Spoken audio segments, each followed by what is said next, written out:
lorsqu'on parle de santé publique, on ne s'intéresse plus à la santé à l'échelle de l'individu, mais à la santé à l'échelle d'une population.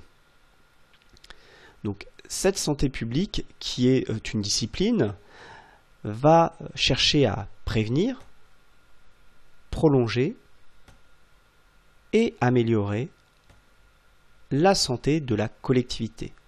Donc prévenir, c'est d'éviter que la population développe des problèmes de santé. Prolonger, ça va permettre à la population d'être en bonne santé plus longtemps et d'améliorer tout simplement, de faire en sorte que la santé de la population soit meilleure. Donc cette discipline qui est la santé publique a plusieurs leviers sur lesquels agir pour améliorer justement la santé de la collectivité.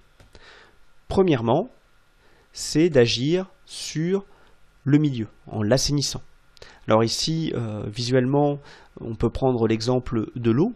Aujourd'hui en France, on a un réseau d'eau qui est potable et qui est relativement bien développé, qui permet à la population de pouvoir consommer de l'eau, qui est essentielle à la vie, sans développer de gros problèmes de santé, comme dans d'autres pays qui sont en voie de développement, où l'eau qui n'est pas potable transporte des germes et peut transporter aussi des particules polluées. Autre manière d'agir, c'est de lutter contre les maladies. Donc en luttant contre les agents pathogènes de différentes manières, l'hygiène en est un exemple, un des meilleurs exemples. C'est aussi éduquer à la santé. Alors éduquer à la santé, c'est de permettre à la population de devenir acteur de sa propre santé en comprenant quels sont les éléments qui vont avoir une incidence positive ou négative sur la santé.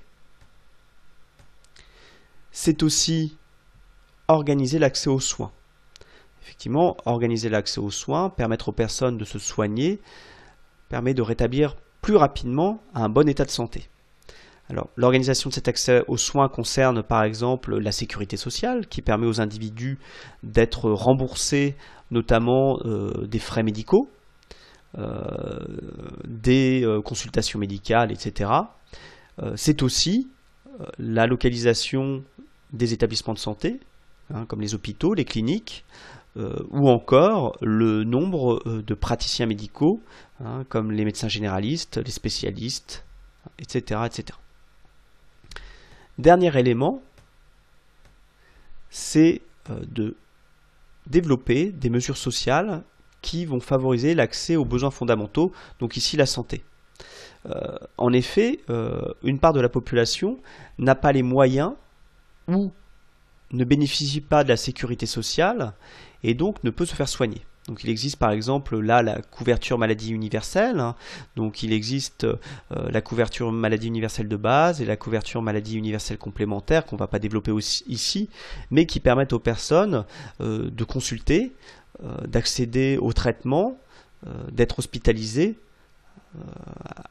à un coût moindre, voire gratuit.